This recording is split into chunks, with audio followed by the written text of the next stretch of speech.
Hello and thank you for joining the Tuesday edition of Journalist Hangout. I'm Ayodele Uzubakun. Today on the program, Chief Justice of Nigeria, CJN, moves to save Judiciary, summons justices over conflicting court orders. Governor Masari orders shutdown of some Katsina highways, livestock market over rampant banditry. And later on the show, court stops Governor Obaseki from enforcing compulsory COVID-19 vaccination on Edo residents.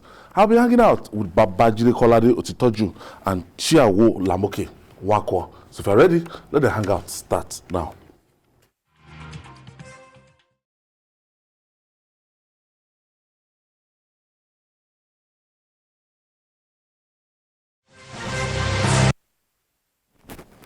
Thank you for staying with us. Now that our courts are assuming notoriety of issuing conflicting orders is alarming. To arrest this aberration, the Chief Justice of Nigeria, CJN, Justice Tanko Muhammad, has summoned 6 chief judges over conflicting court orders that emanated from their states in the last 1 month.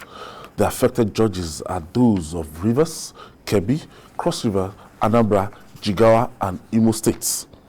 In the letter of summon, the CJN said the briefing is necessary following earlier warning by the National Judicial Council, NJC, to judicial officers to stop granting frivolous injunction.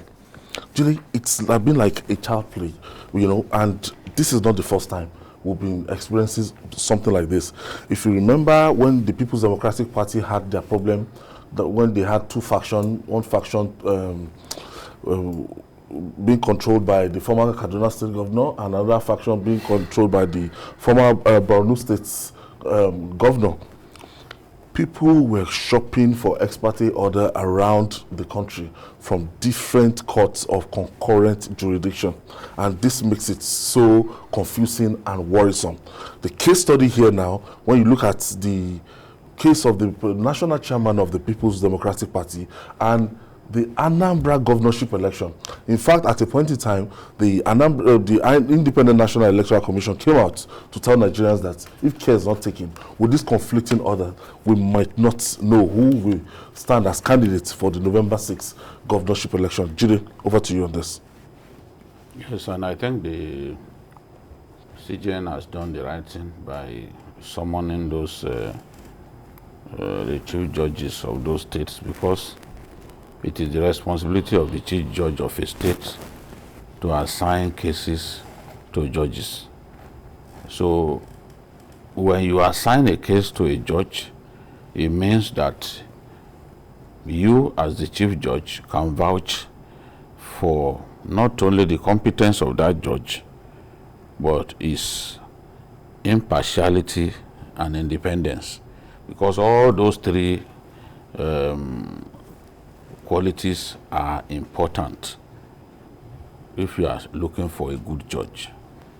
The judge must be impartial, he must be excellent at his job, and he must be independent-minded. So it is the responsibility of the chief judge to assign cases to the right judges. So the buck stops at their desk.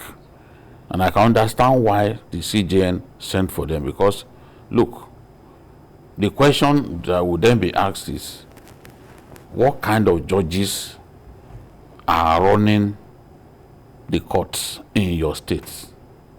Because some of these judgments or these orders are extremely frivolous and hampers the confidence that people have in the judiciary.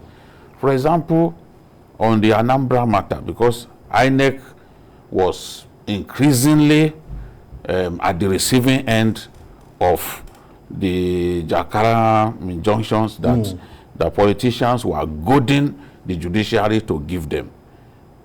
One of the parties to the conflict within the ABGA went all the way to Birnin Kudu in Jigawa State to get an order.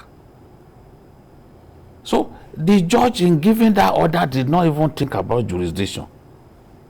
All it was afterwards, let me just give these people want the Most order. most of these Let me give the order. expertly orders. They're not Let me just give the order. that order that No. you can file without giving this to.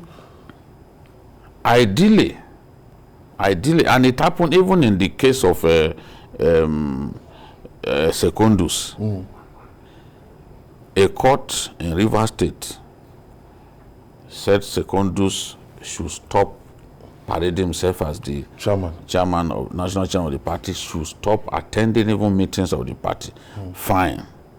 What do you then do? The right thing to do is to go back to that court, lay some facts before the court. Or you can even appeal. Okay. To say, see, there are some material facts in respect of this case that were not presented before you gave that order. Therefore, listen to us. Vacate that order. You can get that same court to vacate the order, but they must have felt in Wike's Rivers they will never get a court. Then apply all the way to Kebbi. So, and the court that gave the order over there does not have the locus, because a court of concurrent jurisdiction cannot vacate an order given by a court at the same level. You must go to a superior court or go to that same court to have that order vacated. It's possible. Okay.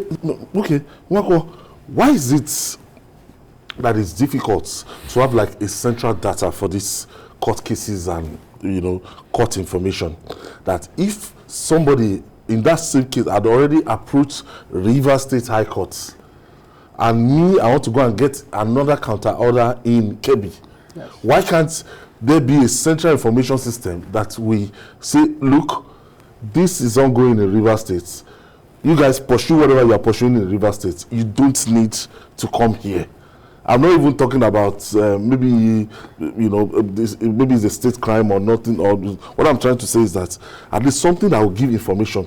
This same case, you can discover that 4 or 5 courts from different states they want to adjudicate on it. Yeah, this is a gangrene that has, destroyed the fabric of the judiciary. It's not as if they don't know, even though what you are saying is proper. Because I listened to one senior advocate this morning, who, reasoned along that line, that there should be a system whereby before a lawyer goes to court, on a similar matter, he must have to swear an affidavit to say, to the base of his knowledge, that there is no such case that have been handled by any court in Nigeria. Simple. That it should be part of a judicial reform that must take place if we have to stem this, the tide of this, nonsense. But the issue is that the judges and even the lawyers, all of them are away. I'm not a lawyer, you are not a lawyer. By the time the Rivers Court gave a judgment against Secondus, continued to stay in office as a chairman of PDP. You knew about it. I knew about it. How come that a practicing lawyer in this country will not be aware of that? Or a judge will not be aware of that? They are aware of that. What happens in our court system is just pure transactions. That's why they call it shopping. You shop for judgment. Foreign shopping. Foreign shopping. And that has destroyed the Nigerian state. If you say the judiciary is the last hope of the common man, and then this last hope, is in the cesspool of, corruption and abuse of court process, how would that society, thrive? That's the challenge that we have. That's the challenge that we have.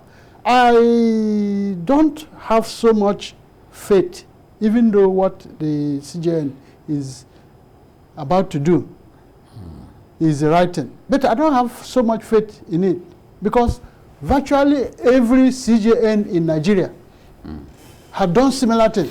Yes. Summoning them or giving instructions at conferences is there a structure that will ensure they don't do that kind of thing again? Interlocutory injunctions, dilatory tactics that will, subvert, the cause of justice. We even have some situation whereby this charade will get to the Supreme Court in different guys, different cases, on the same thing for leadership of a political party. In the last one, I say it again, that has to do with Ondo State governorship election and the Supreme Court.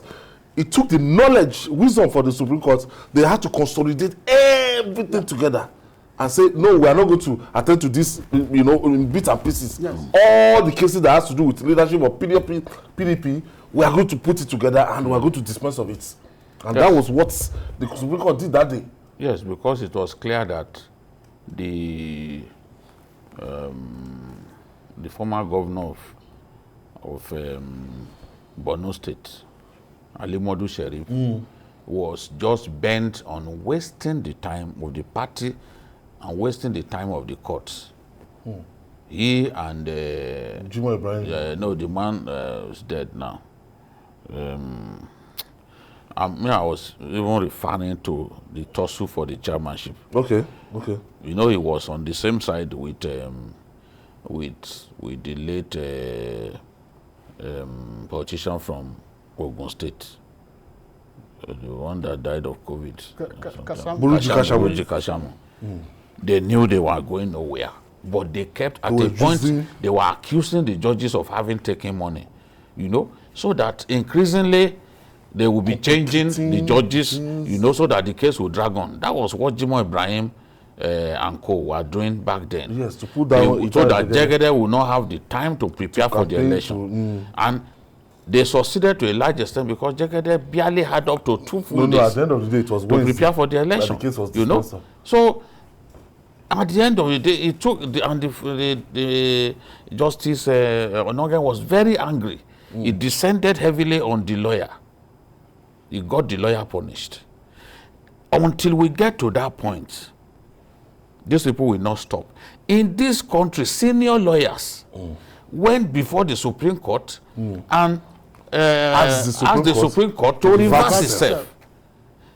Justice Amina Aujie, when she was reading that judgment, she was crying. She was shedding tears. Because she couldn't believe that day could come. The very senior lawyers. Abuse of court process. The very senior lawyers, knowing that Supreme Court, there is no law that permits the Nigerian Supreme Court, the final court of our land, to reverse itself. There's no such law. And it was upon that the woman said, no, this will never happen, even if we were wrong. They knew. But politicians will goad. Just collect money. Politicians will goad judicial officers. Judicial officers who do not respect themselves, how do they expect politicians to respect them? That's why sometimes people come to the conclusion, no. We know what Why can't those senior lawyers, the so-called senior lawyers, why can't they say, I can't be part of this? No, that is the thing. That's why I'm saying that this is... You allow politicians to use you to rubbish the image of the judiciary. When you rubbish the image of the judiciary, what would you have left? I can tell you that in our country today, foreign law firms, they are coming in to take juicy briefs of our own local lawyers.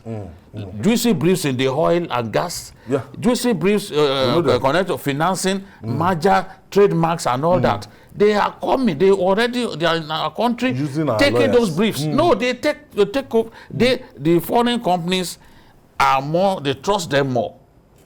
So they are giving such juicy briefs to them and sidetracking the Nigerian lawyers. All right. So that's the point. Obina, thank you for staying with us, Obina. Thank you, Mr. Ayo. I'm Obina, calling from Oweri. Calling from where? Oweri, Imo State. Oweri, Imo State. Okay, go ahead, Obina.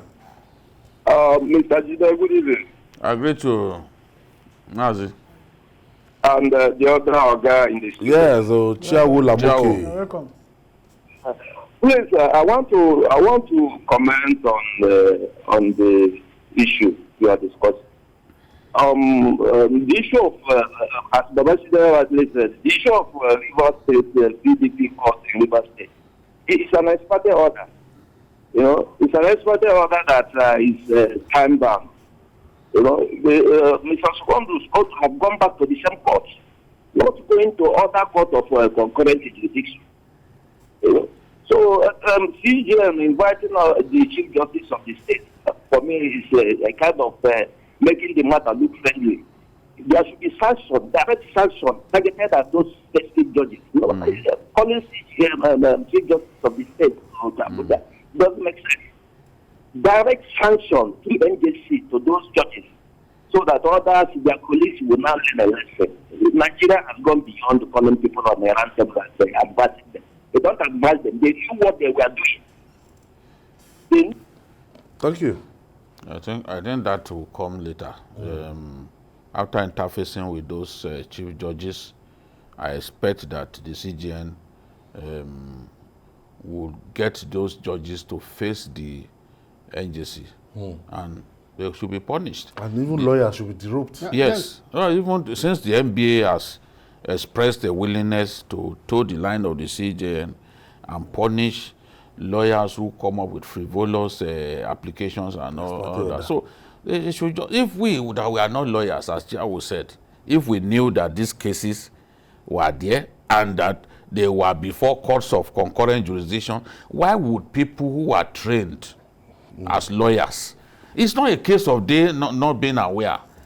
It's just a case of, oh, the politician has so much money to spend, and he says, look, why don't you do this for me? And they go ahead. And they always knew that the case will end up nowhere. But of course, they've taken their money. If you go all the way, you left Anambra, went all the way to a high court in Birnin Kudu that has no jurisdiction, and you got the judge to say, okay, I have vacated something that amounts to nothing. Yes. Okay, look at the case of Anambra State now. Yeah.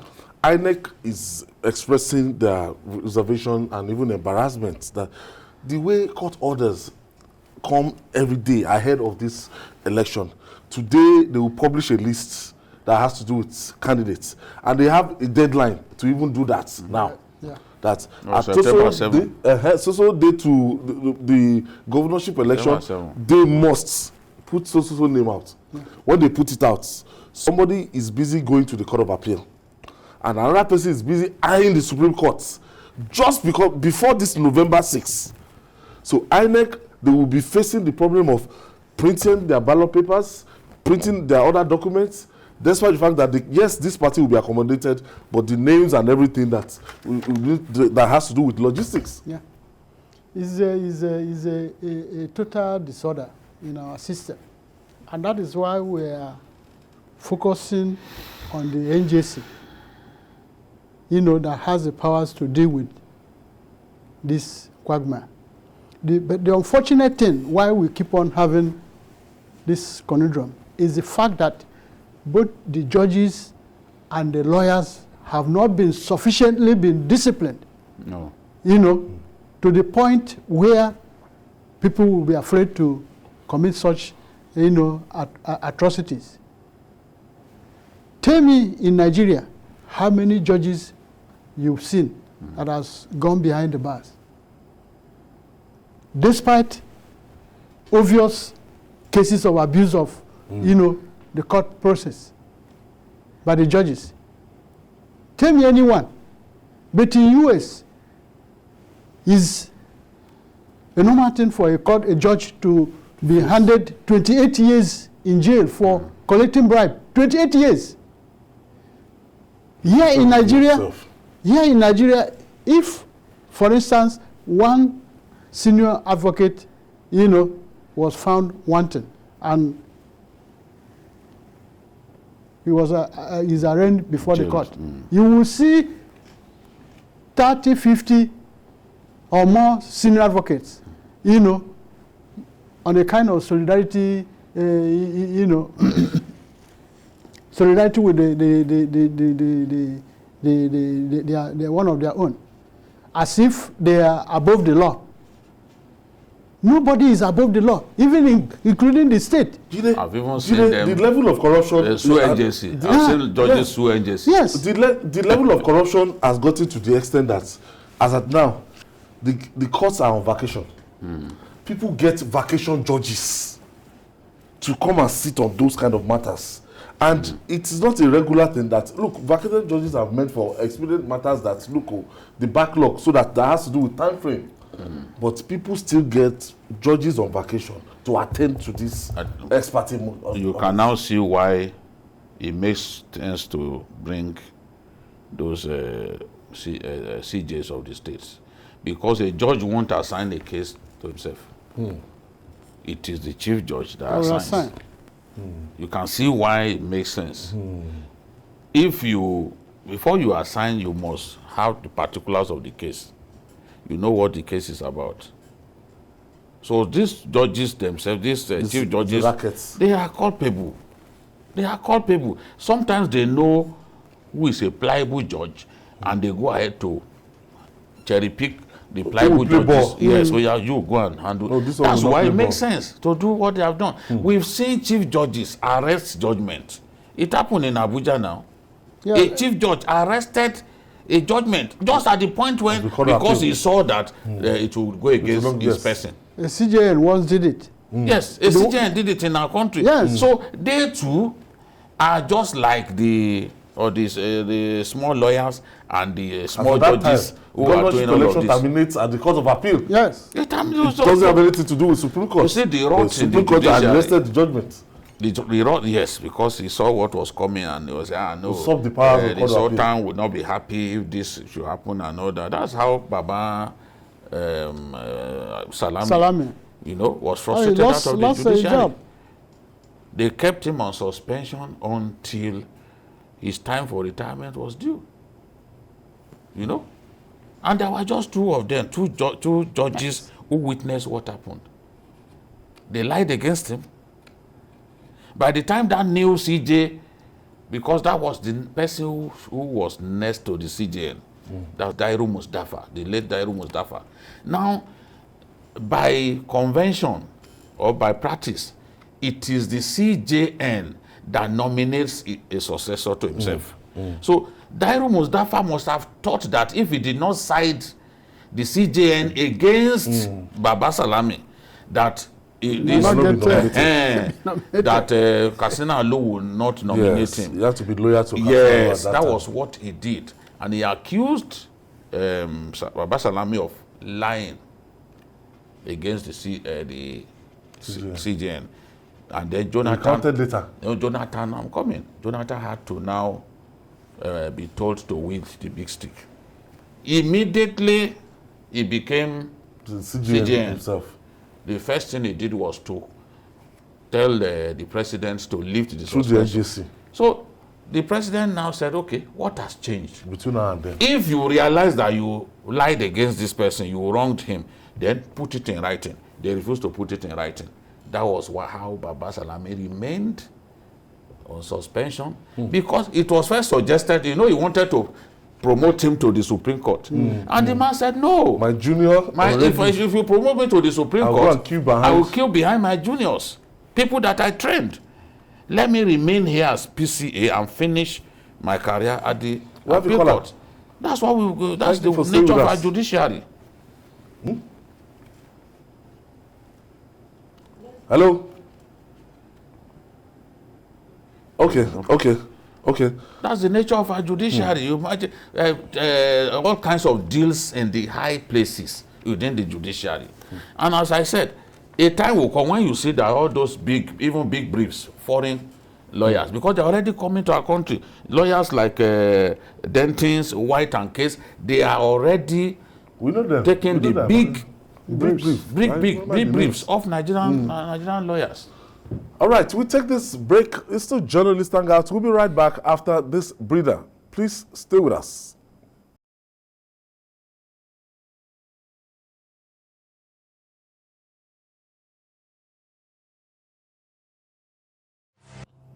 If you're just joining us, this is Journalist Hangout, your favorite news and current affairs program, reaching you from TVC News. Now, In the face of growing insecurity, Governor Aminu Bello Masari of Katsina State has ordered immediate shutdown of major highways in the state in an attempt to tame activities of bandits in the state. The highways to be closed, according to the directive of the governor, include Jibia, Gobin, Bore, and Kankara Sheme roads linking Zamfara states. Governor Masari also suspended activities at the livestock markets in frontline local government areas and others. Jude, Governor Masari was still our guest on Sunday, on Journalist Hangout on Sunday, and it took time, and we saw his pains. We saw how insecurity has dealt a big blow to the, lofty ideas and giant strides of Right Honorable Aminu Bello Masari. Now, he's taking this move now, making sure he's just immediate shutdown of major highways in the states. And you know what this means to the economy of that state. You know what this means to activities in that state. But for the safety and peace of his people, he has to take this very, very bitter decision. That's Jibia Gobin, Bari, and Kankara Sheme roads. Can you please just tell us about these major highways? Yes, the Jibia, Gobin, Bari, and Kankara Sheme roads linking Zamfara state. Now, as I've said before, the communities where banditry is thriving are those communities located near forests. In this case, we have the Rugu forest. The Rugu forest stretches from Katsina there right into Zamfara. They can link Zamfara through the forest. So he's trying Zamfara, as the governor himself said on Sunday, Zamfara is the heartbeat of banditry. The bulk of the bandits are located there, but they are able to move from Zamfara to Katsina to Kaduna because those forests link one another. And they have made a habit of staying in border towns. You won't see them in a community that is not a border town with another state because they want to be constantly moving in order to escape detection. Now, you see this Kankara. From this Kankara, you can also link the Rugu forest, because I remember going to this Rugu forest when I went to do the interview with those bandits. Then this Jibia, you can link the forest also through Jibia. So he has already established some form of nexus that, look, from this highway, they can kidnap people, divert them into those highways. And then again, they have a habit of attacking markets to come and steal livestock. So you see that the so-called frontline states, frontline local governments, Faskari, Basari, all of those places where banditry is thriving, he does not want those markets, those livestock markets to open, because once they open, they will come, kill people on market day, take people's livestock away. So all he's trying to do is limit the capacity of these people to move around freely and to access those places that they had been attacking for months and months. And if there is no opportunity for people to gather livestock somewhere, by way of a market where they hope to sell livestock, then it may be difficult for them to come on market days. Some of the highest number of people killed have been on market days. 120 people killed in one day on market day. So he's just doing his best to see how he can limit this. It's difficult given the fire power of these guys and the way they're able to move freely across up to 4 or 5 states. starting from Niger. They can link from Niger. They can link Kaduna, from Kaduna, you know, link Katsina, link Zamfara, link Kebbi. Look at the Niger boys, the Tegina boys who are abducted in Rafi local government of Niger State. Their parents received them in Kebbi. Look at the distance, but the forests link one another. So all he's trying to do is those areas. Yes, checking. If you check, the places where Katsina is suffering the most are those places where you have forests and all that. Because it's an easy get away from them. That is where their camps are. You see, even in Zamfara, the heartbeat of the whole thing, you see a community like Talata Mafara, they are not suffering from banditry because there's no forest. So this is the thing. We have to identify where these guys are and begin to serve them the justice that they deserve, because they've killed our people enough. When you look at the measure, this, you know, the governors seem to be, you know, boxed to a corner, and these are desperate measures. They are really. It's just like saying you close the Lagos-Ibadan Express Road, yes, closing the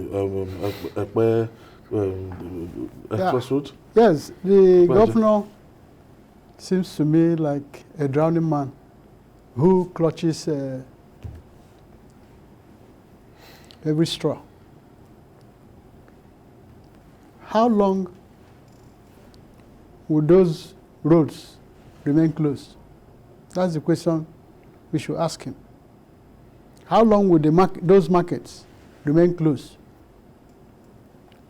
At most 2 weeks, 1 month, and those boys will just be on sabbatical, waiting for the roads to be reopened. When he was addressing us on Sunday, he said there are some things that you are going to look from, you know, a reasonable side, like from logic. Yes. That defies logic. When Mayor Akipoli was even trying to tell him that, how can you tell your people to arm yourself? He was saying, young man, you are not in my shoes. If you were to be in my shoes, you understand what we are talking about here. The fact is that the Nigerian state has refused to do what is required to tame this, you know, scourge of banditry and kidnapping that is a consequence, you know, from it.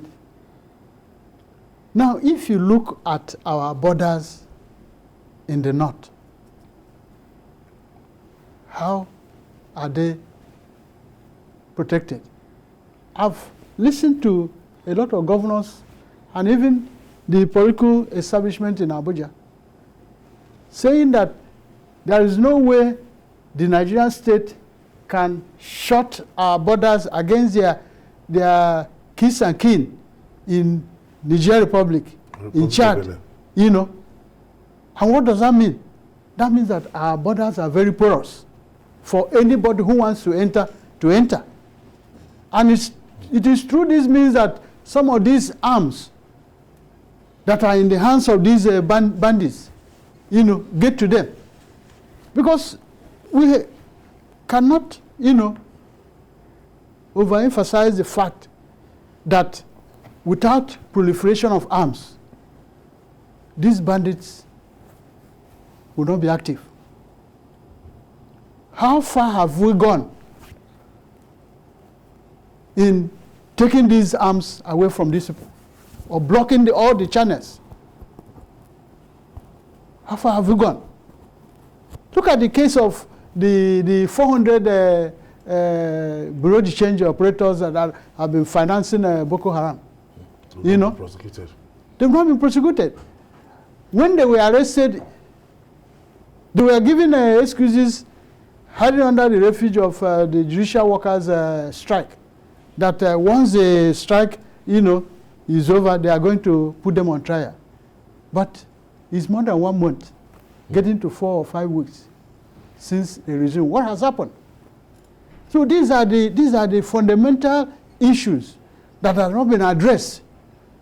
That the governors, what they are doing are just stopgap measures until we get to the root of the matter and address these challenges.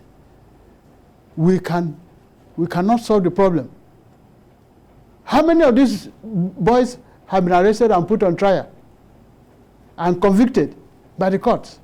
You only hear hundreds of people kidnapped, 200 million ransom demanded and paid. Some are still there.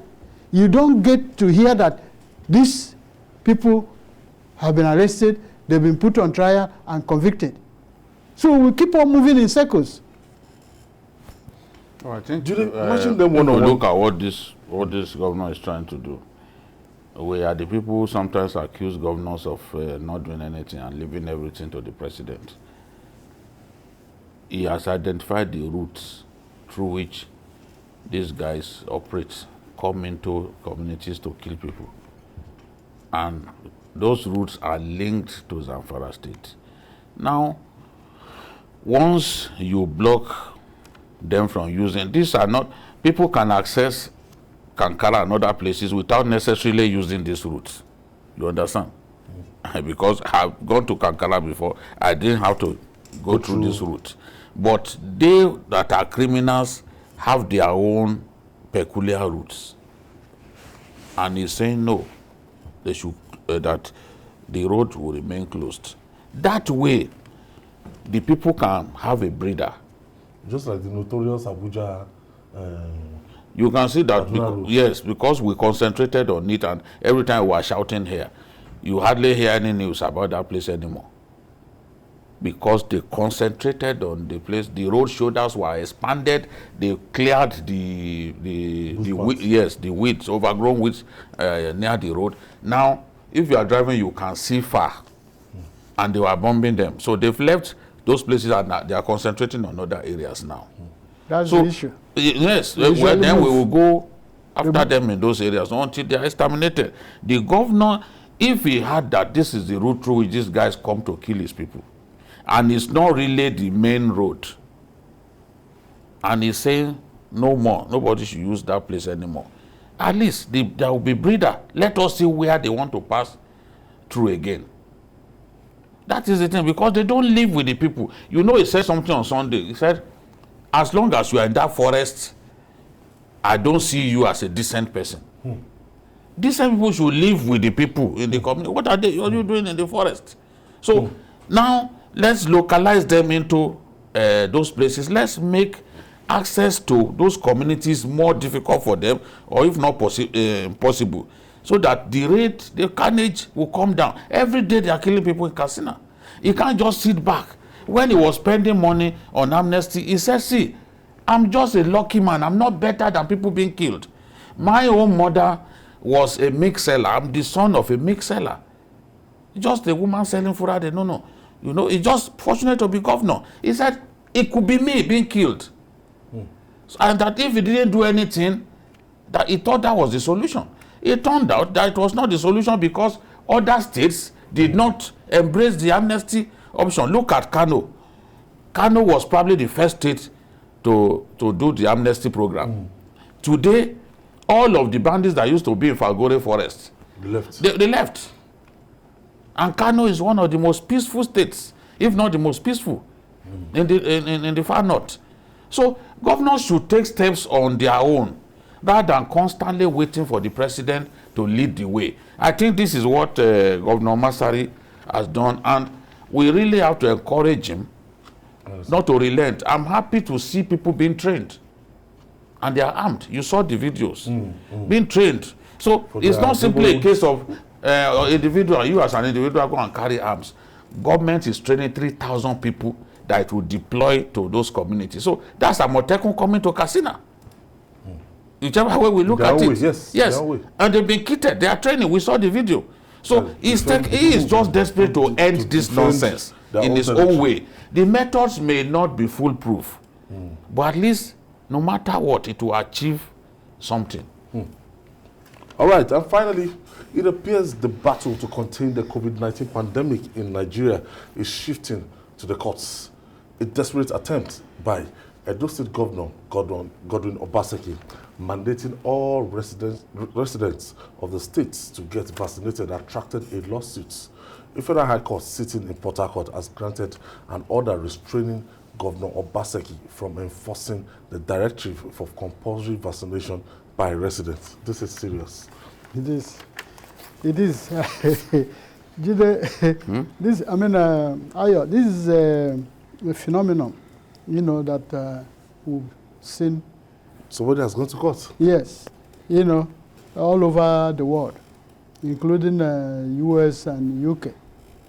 Is what I see as a clash between, you know, people's personal liberty and what could also be considered as public good. Because from the point of view of the governor, he wants to make sure that his territory is safe. Yes, his state is not one of those in the front burner of this COVID spread. But in Nigeria, just as in some Western countries, people are not willing to take the COVID jab. You know, in some of these places, they are giving incentives, you know, to take the jab, $100, $150, as the case may be. A lot of people will argue, encouraging people. Yes, to take. Urging people, begging people, persuading people. So a lot of people will argue that it should be something, you know, that is in the realm of, that should be in the realm of persuasion. Persuasion, yes. Instead of, you know, compulsion. You know, that is where the challenge, you know, is. You know, if you go to US, the company like Disney, you know, have made it compulsory for non-unionized regular staff, you know, should get vaccinated before they work. Goldman Sachs. It depends on the way you are interpreting it. The same thing. A company has, like CNN, sacked 3 of their staff because of the refusal to get vaccinated. But what we are looking at here is that it should not be made compulsory. People should persuade people, carry out public enlightenment, and the need to actually take this vaccination. But you cannot absolutely force people especially out of their will. Especially as a government. A private company could say, look, you endanger others by refusing to get vaccinated. Yeah.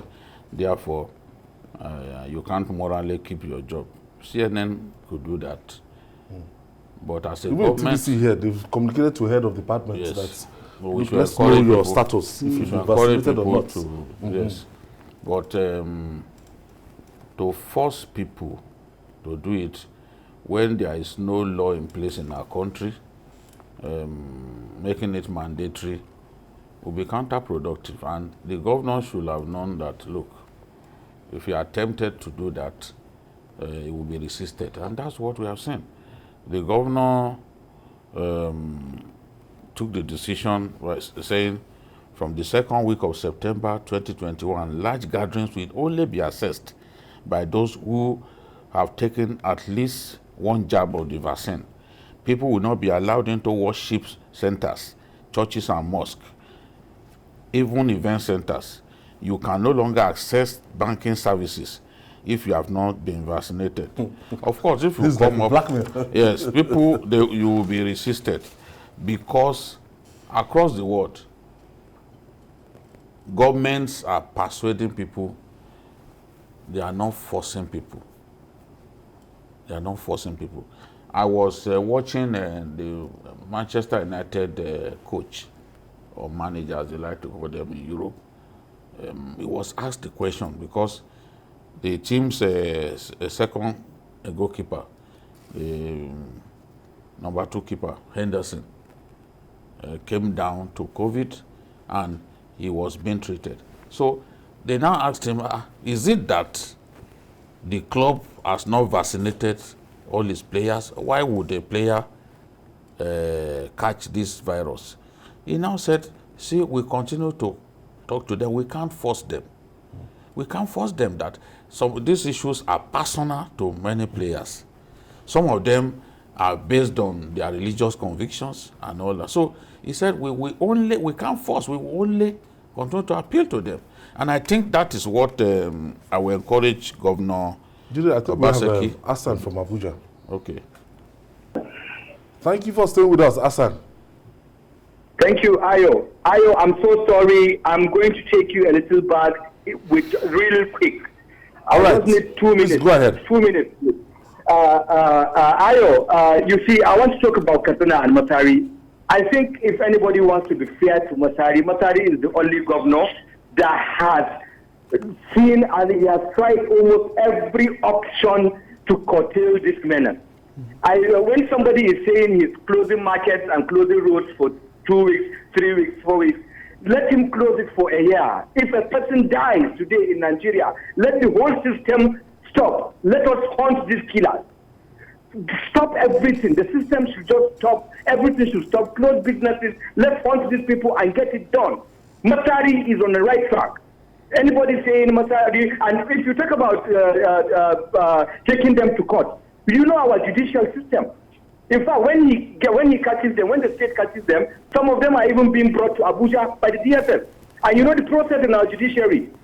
They might even bail them out when you take them to court. So I think the governor is frustrated and tired, and what he is doing is the right thing to do. If any other governor around that Northwest will copy the same thing, like everybody too is also trying, and the governor of Zamfara too has come up. So when all of them now come together to apply the same strategy is applying, let every market stop, let every business stop, let's hunt these people and get them. Ayo. Masari is on the right track. Let everybody copy him. He's already recruiting 2,000 rangers. Let them go to the bush. Hunt for people that come in to kill your children and your parents. Why would we be talking about this as if these guys are strangers? These are people we know in the communities. Yes. Okay. The communities know them. They're not strangers. Some are even being informed by the community. Stop every business. Stop every institution and face this reality. Because it's the reality of our time. Right. Thank you, Nobody Hassan. needs to die. Nobody needs. Well said. You can imagine Kaduna saying, okay, students, you can come back to write your exams, but wear mufti. You see what bandits have reduced us to? That even students, secondary school students, should wear mufti to school. So that they will not, because they know they target school kids, so that they will not be identified easily. You know, that is the thing. Schools, do you know for how long they close schools in Kaduna? The alternative is to open those schools and risk those children being abducted. So some extreme measures will be necessary if we are to defeat these people. Okay, but let's quickly go back to the pandemic in Edo State, and we're talking about, Governor Obaseki and people. Somebody has gone to court, and the Federal High Court sitting in Port Harcourt has granted an order restraining the governor from enforcing the directive for compulsory vaccination by residents. It can't be made compulsory across the board. It can't be made compulsory. You see, persuasion is still the best way. Yes. Look at the figures. Let the people, tell the people that, look, they've had 39.4 million cases in in USA, and 640,725 are dead. In India, they've had 32.8 million cases, and 439,350 people are dead. Tell them that in Brazil, they've had 20.8 million cases with 580,000 people dead. Turkey, 56,000 people dead. South Africa, 82,065 dead out of 2.77 million cases. Russia, tell them that 179 persons are dead. I was looking at the figures for yesterday. Even Rivers overtook Lagos in terms of new infections. So it's growing. We have to protect ourselves the best way that we can. Yes. But a government cannot force people to vaccinate and say they can't move around, they can't go to places. No, that will be infringing on their human rights, and they will resist you. No. Yeah. People will go to court. Obaseki should transfer his energy, in going to court to aggressive enlightenment campaign for people to see the need to take the jab. Because in the US and other places, they keep on telling us that those who are being hospitalized and, on death row right now are those who have not been vaccinated. So if he takes the message home to people, I'm sure he will be able to convince a lot of people to take the jab. Singapore is a small country. They've achieved more than 80% vaccination. Yeah. But it's difficult, especially with big countries. I think this is the number one step. This is number one state in Nigeria will be seeing this kind of move. Yes. And trust us, those states, they might be with you today. Tomorrow, if you trample on their rights, they will stand up for their rights. No. That's for what they've just done now. They've gone to courts and... Exactly when you say, religion is an emotive issue in our country. Seriously. When you start saying that you can only determine when people will go to church or go to mosque. No, they will resist you. That's what you have done. They will resist you. Nigerians are just very predictable. The moment you included mosque and churches among places that people who are not vaccinated cannot go, you shouldn't be surprised. So they should just continue to enlighten the people, let them see reason. I don't think as a country we've done enough by way of enlightenment. At all. A lot of people have very little knowledge of this disease. And this third wave should have even offered us a fresh opportunity to look at this issue, to let people know how it's ravaging. A lot of Nigerians appear to have put this matter behind them. They think it's gone for It doesn't exist. On that note, I call it a wrap on today's edition of Journalist Hangout. I want to thank you, Chia Wo Lamoke Wanko. Thank you, Chia Wo. Thank you. Thank you for your contribution today. And the master himself, Babajide Kolade Otitoju, thank you for your contribution. Thank you. And that's our offering today. Join us tomorrow for another episode of the program. And don't forget to watch Journalist Hangout on Sunday, 1:30 to 3:30 p.m. on DSTV 418, GoTV 45 for Journalist Hangout on Sunday. We're on YouTube, youtube.com/TVC News Nigeria. I'm Ayodele Ozubakon. See you tomorrow. God bless Nigeria.